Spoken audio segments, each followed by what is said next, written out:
আমার মোবাইল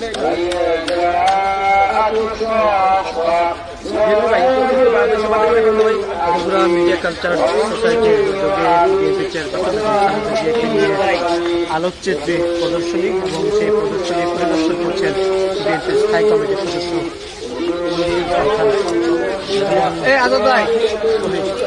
জিয়াউর রহমান সমাধি এই প্রদর্শনী পরিদর্শন করছেন। প্রত্যেকটি চিত্রে আসলে বেগম জিয়ার যে বেগম খালেদা জিয়ার কবরের পাশে তথা জিয়া উদ্যান এখানে বগুড়া মিডিয়া অ্যান্ড কালচার সোসাইটির উদ্যোগে আলোকচিত্র প্রদর্শনী চলছিল এবং এই আলোকচিত্র প্রদর্শনীতে এখানে বিএনপির স্থায়ী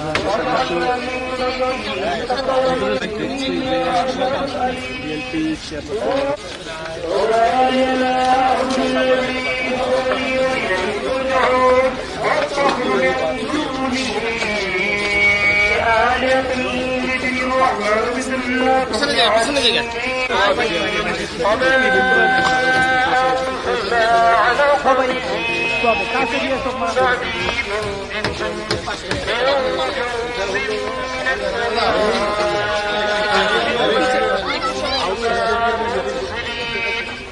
নেতৃবৃন্দরা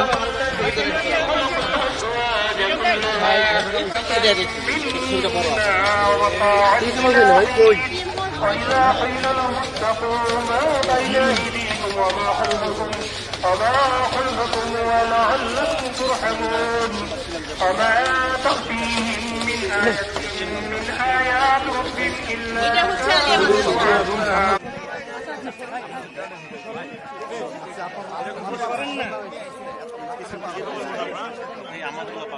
দেখো ঠিক করে এগুলো পিছনে যান না, পিছন না।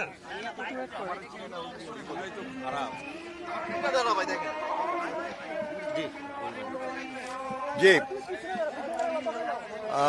Bogura media and cultural society তারা দেশনেত্রী বেগম খালেদা জিয়ার বর্ণাঢ্য জীবনের কিছু দৃশ্য একটা ফটো প্রদর্শনীর মাধ্যমে আজকে আমাদের সামনে উপস্থাপন করেছে।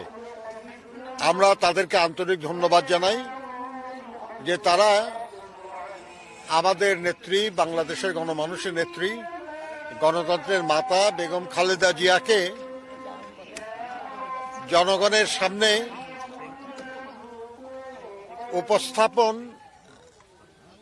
চমৎকারভাবে উপস্থাপন করার একটা উদ্যোগ নিয়েছে। এইসব ফটোর মাধ্যমে তার জীবনের অনেক গুরুত্বপূর্ণ কথা বলার সুযোগ হয়েছে। আমরা আন্তরিক ধন্যবাদ জানাই তাদেরকে এবং আমরা আশা করব যে ভবিষ্যতে তারা দেশনেত্রীর জীবনের বিভিন্ন দিক নিয়ে, তার কর্মময় জীবন নিয়ে তারা আরও বিস্তারিত ফটো প্রদর্শনী বা অন্যান্য কার্যক্রম গ্রহণ করবে। Bogura media and cultural society একটা অনেক যোগ্য মানুষের সমন্বয়ে গঠিত একটা সংগঠন। এই সংগঠন ইতিমধ্যে অনেক কাজ করেছে, আগামী দিনে আরো গুরুত্বপূর্ণ কাজ করবে, এটা আমাদের প্রত্যাশা। আমরা মনে করি যে দেশনেত্রী বেগম খালেদা জিয়ার কর্মময় জীবন, তার আন্দোলন সংগ্রাম, দেশ এবং দেশের মানুষের জন্য তার কাজ এতই বিস্তৃত, এতই বিশাল, এতই বর্ণাঢ্য, যেটা একটা অনুষ্ঠান বা একটা প্রদর্শনের মাধ্যমে কোনো মতেই এটাকে ধারণ করা সম্ভব না। কাজেই ইচ্ছা করলে আমাদের এই সোসাইটি তারা তার আন্দোলন সংগ্রামের উপর, তার রাষ্ট্র পরিচালনার উপর, তার উন্নয়নমূলক কার্যক্রমের উপর এবং তার জীবনের আনন্দ বেদনার উপর তারা আলাদা আলাদা প্রদর্শনের আয়োজন করতে পারে, যেটা জনগণের কাছে খুবই গ্রহণযোগ্য হবে। কারণ এদেশের মানুষ তার সম্পর্কে জানতে চায়, বুঝতে চায়, শুনতে চায়, অনুধাবন করতে চায় এবং সেখান থেকে শিক্ষা নিতে চায়। যে মানুষটার জানা যায় এত মানুষের সমাগম হয়েছে, যেটা বিশ্বের প্রধান জানাজাগুলির অন্যতম হয়ে গেছে। যে মানুষটা তার সারা জীবন লড়াই করেছেন গণতন্ত্রের জন্য, দেশের স্বাধীনতা সার্বভৌমত্ব সুরক্ষার জন্য, দেশের মানুষের কল্যাণের জন্য, সেই মানুষটা সম্পর্কিত মানুষের জানার আগ্রহ থাকা স্বাভাবিক। বিশেষ করে তরুণ প্রজন্ম যারা হয়তো চোখের সামনে তার লড়াইটা দেখে নাই কিন্তু শুনেছে, তাদের সামনে যখন এইসব লড়াইয়ের দৃশ্যগুলি আসবে, আমার ধারণা যে তারা তা থেকে শিক্ষা নিতে পারবে, তা থেকে তাদের আবেগ আরো সিদ্ধান্তের রূপ নেবে। এই জন্য আমি তাদেরকে অনুরোধ করব তারা এই ব্যাপারে ভাবতে পারেন।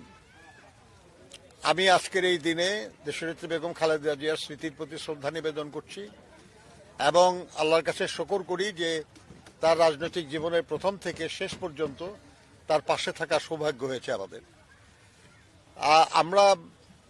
আমরা যে কি হারিয়েছি এটা বর্ণনা করার কোনো বিষয় না, কিন্তু আমরা বিশ্বাস করি যে উনি যা রেখে গেছেন সেটাও আমাদের জন্য মস্ত বড় পাথেয়।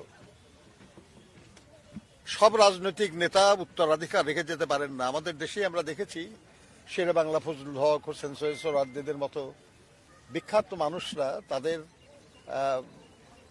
আদর্শ ধারণ করে সামনে এগিয়ে যাওয়ার মতো সেরকম কাউকে রেখে যেতে পারেন নাই। কিন্তু দেশনেত্রী বেগম খালেদা জিয়া তার সন্তান জনাব তারেক রহমানকে রেখে গেছেন, যিনি বাংলাদেশের এখন অন্যতম প্রধান জনপ্রিয় ব্যক্তিত্ব এবং বাংলাদেশের রাজনীতির মস্ত বড় একজন অংশীদার। আমরা মনে করি যে বাংলাদেশের মানুষ তার মাধ্যমে ইতিবাচক পরিবর্তন দেখতে চায় এবং সেজন্যই তাকে নিয়ে মানুষের এত আকাঙ্ক্ষা, মানুষের এত আবেগ। আমরা বিশ্বাস করি যে তিনি, তার পিতা মহান স্বাধীনতার ঘোষক শহীদ রাষ্ট্রপতি জিয়াউর রহমান বীর উত্তম এবং তার মা সাবেক প্রধানমন্ত্রী জনগণের নেত্রী দেশনেত্রী বেগম খালেদা জিয়ার আদর্শকে ধারণ করে সামনে এগিয়ে যাবেন। তারেক রহমান সাহেব অলরেডি বলেছেন যে আমার মা যেখানে কাজ শেষ করেছেন আমি সেখান থেকে শুরু করব।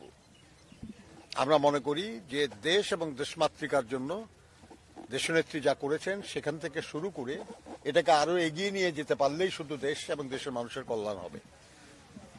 আমরা আশা করি যে এই কাজে আমরা আমাদের সবারই সহযোগিতা পাবো, মিডিয়ার বন্ধুদের সহযোগিতা পাবো এবং বগুড়া মিডিয়া এবং কালচারাল অ্যাসোসিয়েশনের সোসাইটির সহযোগিতা পাবো। একটা বিষয় জানতে চাচ্ছি, বিএনপি চেয়ারপারসন বেগম খালেদা জিয়া গণতন্ত্রের জন্য দীর্ঘদিন আন্দোলন করেছে। ফেব্রুয়ারিতে নির্বাচন পূর্বে আমরা দেখলাম গতকাল বিএনপির এক নেতাকে দুর্বৃত্তরা গুলি করে হত্যা করে। এবং উত্তরণে আর কোনো বাধা দেখছেন কিনা গণতন্ত্র উত্তরণের পথে? এই ব্যাপারটা হচ্ছে যে সব ভালো কাজের শত্রু থাকে, সব ভালো উদ্যোগের বিরোধিতা থাকে। কাজেই এটা অস্বাভাবিক কিছু না। আমাদের শহীদ হাদির ঘটনাটাও এরই অংশ, যে যারাই দেশের জন্য, দেশের স্বাধীনতা সার্বভৌমত্বের জন্য এবং দেশের কল্যাণের জন্য কাজ করতে চায় তাদেরও শত্রু থাকে এবং সেই শত্রুরা চেষ্টা করে যাতে এই ভালো কাজের, মঙ্গলময় কাজের গতি থামানো না গেলেও যেন ধীরও করা যায়। কিন্তু আমি বিশ্বাস করি যে দেশের মানুষ তারা আন্দোলন সংগ্রামে পুড়ে খাঁটি সোনা হয়ে গেছে। কাজেই তাদেরকে এসব কোনো অপকর্মের দ্বারা ঠেকায় রাখা সম্ভব হবে না। আপনি নির্বাচন পরিচালনা কমিটির আহ্বায়ক, নির্বাচন নিয়ে ইশতেহার কবে নাগাদ দিতে যাচ্ছেন, সেসব নিয়ে আপনাদের প্রস্তুতি কেমন, কি? নির্বাচন পরিচালনার একটা বিষয় আর ইশতেহারটা একটা রাজনৈতিক ব্যাপার। এটার জন্য আলাদা একটা টিম কাজ করছে। আমার ধারণা খুব শিগগিরই হবে, কিন্তু এটা নির্বাচন পরিচালনা কমিটির কাজ। নির্বাচন পরিচালনা কমিটির সদস্য হিসেবে কোনো ধরনের প্রতিবন্ধকতার মুখে আপনারা পড়ছেন কিনা, এই অর্থে যে অনেক বিদ্রোহী প্রার্থী এখনো রয়ে গেছে আপনাদের দলের, তাদের বিষয়ে? আবার বলি আপনাকে যে আমরা নির্বাচন পরিচালনা কমিটিতে যারা কাজ করছি তারা মূলত নির্বাচনের যে কর্মকাণ্ড সেই কর্মকাণ্ড পরিচালনার দায়িত্ব। দলের মধ্যে যারা দলের সিদ্ধান্তের বাইরে যারা প্রার্থী হয়েছে সেটাকে দেখা, সে ব্যাপারে ব্যবস্থা নেওয়ার দায়িত্ব কিন্তু দলের, নির্বাচন পরিচালনা কমিটি না। তারপরেও আমরা যেটা বলবো সেটা হলো যে দেখেন, আমাদের মতো একটা এত বড় দলে যোগ্য প্রার্থী প্রচুর, সেখানে অনেকেই দলের সিদ্ধান্ত মনে করেছে আর কি, যে এই সিদ্ধান্ত হচ্ছে তাকে যদি মনোনীত করা হতো তাহলে আরো ভালো হতো। তো তারা সেই জন্য চেষ্টা করছে এবং প্রত্যাহারের সময় শেষ হয় নাই। আমরা আহ্বান জানিয়েছি তাদেরকে যে দলের সিদ্ধান্তের প্রতি যেন তারা শ্রদ্ধাশীল হয়ে তারা মনোনয়নপত্র প্রত্যাহার করেন। আমরা আশা করছি যে তারা প্রত্যাহার করবেন। অনেকেই অলরেডি প্রত্যাহার করার কথা জানিয়েছেন আমাদেরকে। তো সেই জন্য আমি মনে করি আর কি যে প্রত্যাহার করার সময়ের মধ্যেই এই পরিস্থিতির অনেক উন্নতি হয়ে যাবে। আরেকটা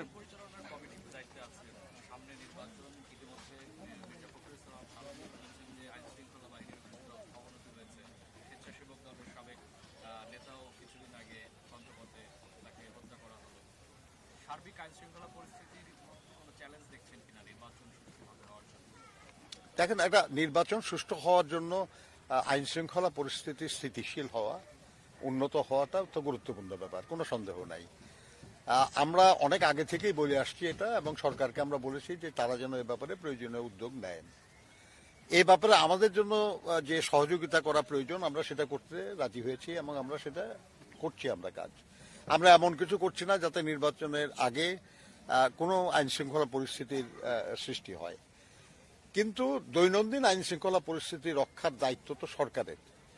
এই ব্যাপারে আমরা সরকারকে আহ্বান জানিয়েছি এবং আবার আহ্বান জানাবো যে তারা যেন অত্যন্ত সক্রিয় হয় এবং কৌশলী হয়। মনে রাখতে হবে আর কি যে যারা নির্বাচনটা এই সময় হোক চায় না, কিংবা যারা নির্বাচনের মাধ্যমে দেশে গণতন্ত্র উত্তরণ ঘটুক এটা চায় না, কিংবা যারা বাংলাদেশেরই একটা স্থিতিশীলতার বিপক্ষে, তারা তো সবাই চেষ্টা করবেই তারা আর কি যে নানান রকমের ঘটনা ঘটিয়ে একটা অস্থিতিশীল অবস্থার সৃষ্টি করা।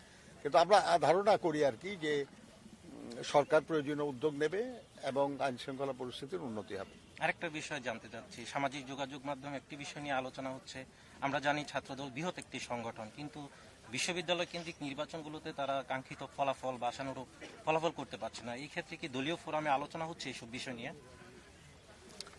এগুলো নিয়ে আলোচনা হচ্ছে, কিন্তু একটা জিনিস আপনাকে বুঝতে হবে যে বহু বছর আমাদের যে ছাত্র সংগঠন তারা বিশ্ববিদ্যালয় বা কলেজগুলিতে ঢুকতে পারে নাই, তারা কাজ করতে পারে নাই। কিন্তু যে সংগঠনটা মোটামুটি ভালো এখন ফলাফল করছে, তাদের সম্পর্কে আপনারা জানেন যে তারা তাদের পরিচয় গোপন করে সরকারি দলের সঙ্গে থেকে তারা কাজ করেছে। এটার সুফলটা তারা এখন ভোগ করার চেষ্টা করছে, কিন্তু এই কৌশলটাকে আমরা কখনোই ভালো কৌশল হিসেবে মনে করি নাই, ওই কৌশল আমরা গ্রহণ করি নাই। কাজে ওই কৌশলের ফল আমরা আশা করিও না। তবে আমরা এটা নিশ্চয়ই আশা করি যে আমাদের রাজনৈতিক দল হিসেবে আমাদের যে কার্যক্রম, আমাদের যে তৎপরতা, আমাদের যে ভবিষ্যৎ কর্মপ্রণালী, তার উপর অনেক কিছুই নির্ভর করবে। এই নির্বাচন তো শেষ নির্বাচন না, তাই না? এটা একটা মানে ট্রানজিশনাল সময়ের নির্বাচন। যখন একটা স্থিতিশীল অবস্থা আসবে, আমরা মনে করি যে তখন আমাদের দেশের ছাত্রছাত্রীরা তারা তাদের যে ভাবনা, তাদের যে আধুনিক চিন্তা, এগুলো দিয়ে তারা সিদ্ধান্ত নিতে পারবে। ধন্যবাদ।